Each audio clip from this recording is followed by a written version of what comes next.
Hello everyone, welcome back to our channel. In today's video, I'll show you how you can integrate Microsoft Word with Google services.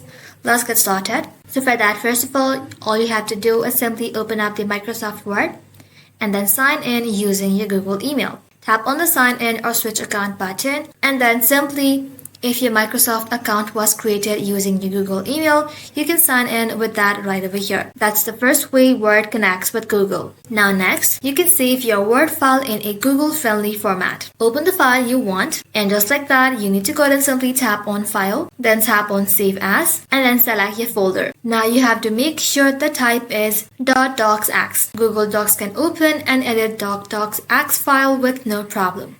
Save it anywhere on your computer. And now, after that, open up your browser. In the search bar, search for googledocs.com, then sign in to your account. Once done, tap on Blank Document, then tap on File, tap on Open, and just like that, find the Word file and upload it. And now, Google Docs will open your Word file, and it will look the same as it did in Word. You can edit everything directly in Google Docs. That is how you use Microsoft Word with Google services. That's it.